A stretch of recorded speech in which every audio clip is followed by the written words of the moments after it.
nature. So let's have a look now at the poem A Heart Frost by Cecil Day Lewis.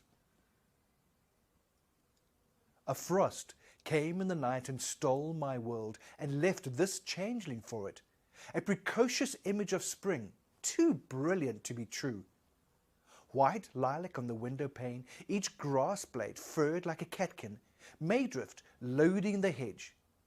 The elms behind the house are elms no longer, but blossomers in crystal, stems of the mist that hangs yet in the valley below, amorphous, as the blind tissue whence creation formed. The sun looks out, and the fields blaze with diamonds.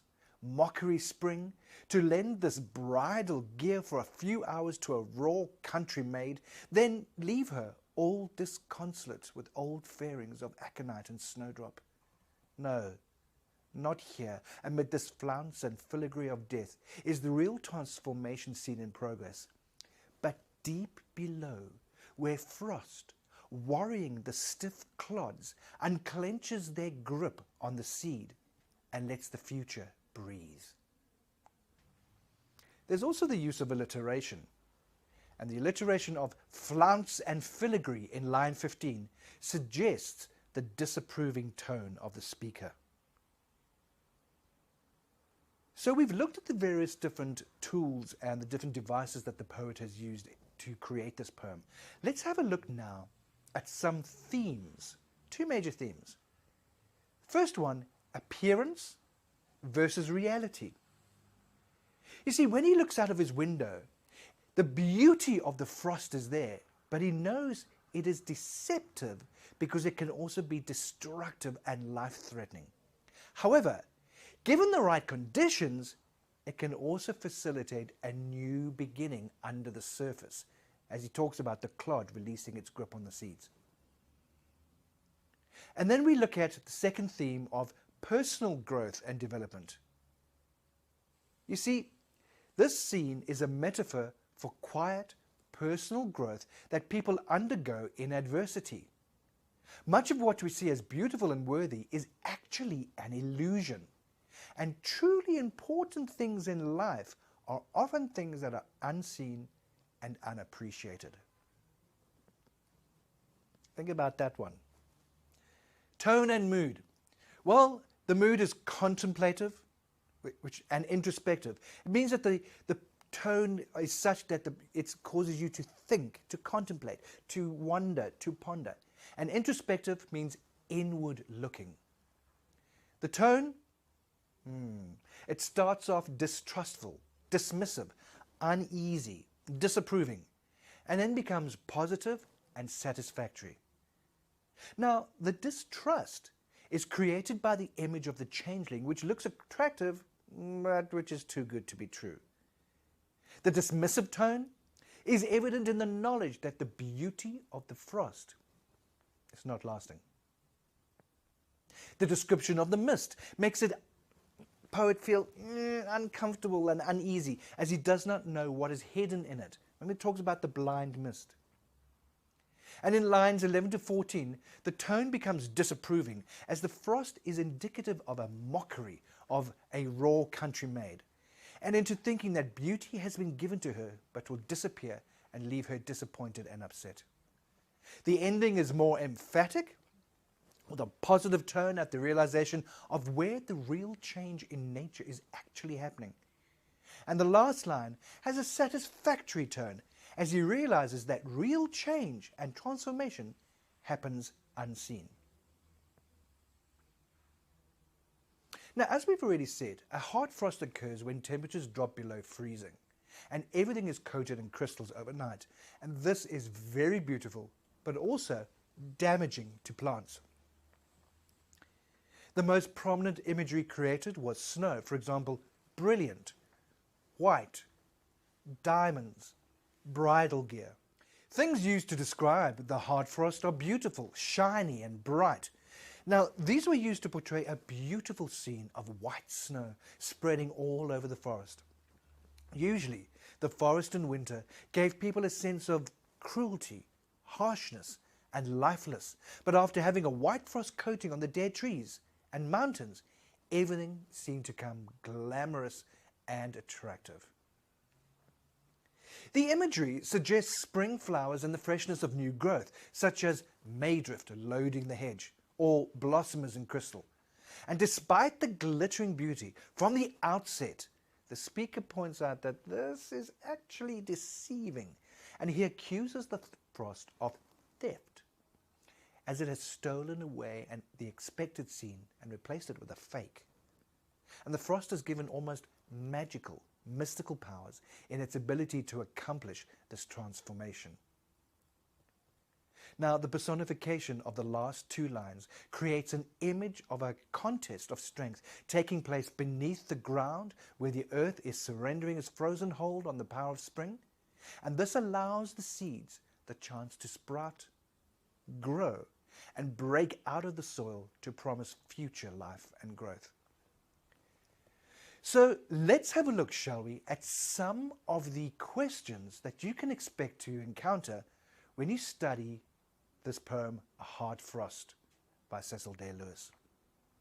So the first question that someone's going to ask you, or the first question you might encounter in a test or an exam, is what does the word hard tell us about this frost? Well, a hard frost, as we've already said, is a severe form of frost, and it suggests that things are frozen solid. In your own words, can you explain the poet's feelings towards the early morning frost? And let's have a look at some supporting extracts from the text. So the image of spring has been created through a mirage of frost. Now immediately you can see that the poem makes that look like it's real. And so you can tell that the poet doesn't trust, doesn't believe what the frost is showing. And he uses words mockery spring. So although it looks beautiful like spring, he knows that the whole thing is a mockery. So there's a disapproving approach. Question number 3. Discuss the bridal image in this poem. Now, the ordinary countryside is being portrayed as a simple country maid that is being lent a bridal gown with all its jewels and ribbons and so on. Now, you can imagine a farm worker who's working hard, who looks tired, and here she is being given a beautiful, beautiful gown, only for the ice to melt, and she's left like someone jilted at the altar and left exactly as she was before. Now, this image is effective as it reinforces the transitory and the temporary nature of the beauty which the frost gives to the landscape. So let's have a look at two phrases which indicate that the poet is looking at something that he believes to be defective and deceptive. So the two phrases in the poem that we're going to extract are mockery spring and look at too brilliant to be true. So we know that if something is too brilliant to be true, then it probably isn't. And that's what the poet is referring to here. Now, here's an interesting question. Refer to the simile in lines 8 and 9. Let me read them to you.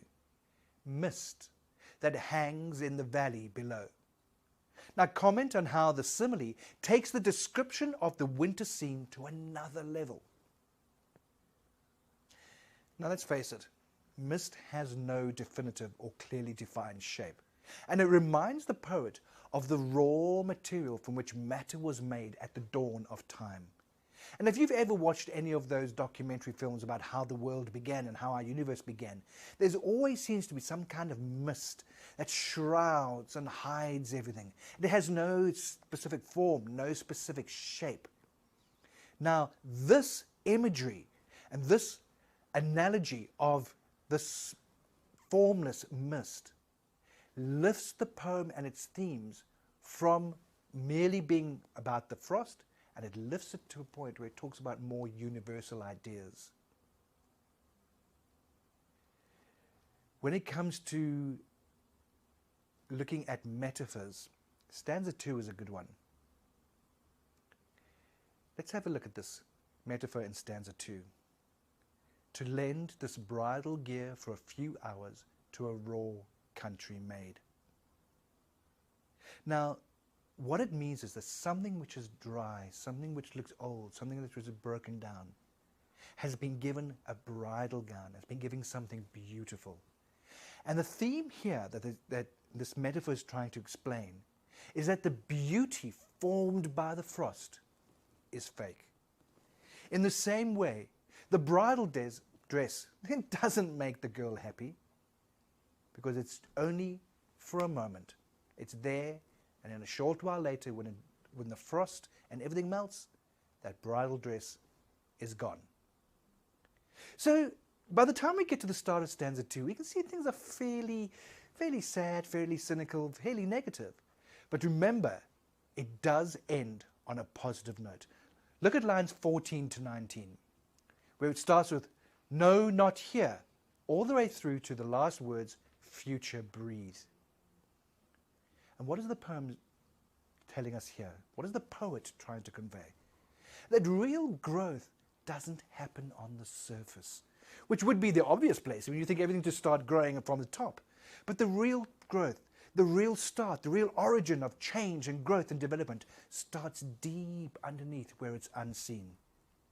So the real growth starts underground, where the ice has forced the soil to crack and break open, and so the seeds are now released, and they've been frozen hard, building up through this winter. And what he's trying to say is that hardships in our lives release a new growth inside us, and real change happens invisibly. Good luck, grade 12s. I know you're going to enjoy this. So go to our site and have a look at even more questions around this amazing poem. Good luck.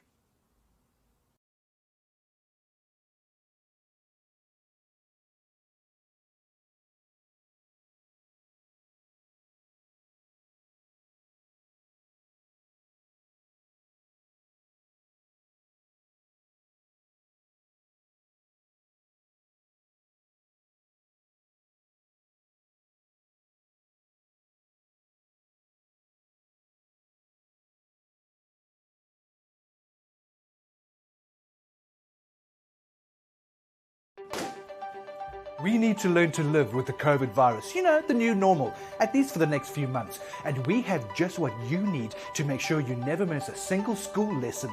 And it's absolutely free, mahala! High quality, powerful, animated lessons for all your subjects. So don't spend a cent until you have tried iWiz. It's everything you need. All video lessons, textbooks, workbooks, exam prep. We want you to ace 2021.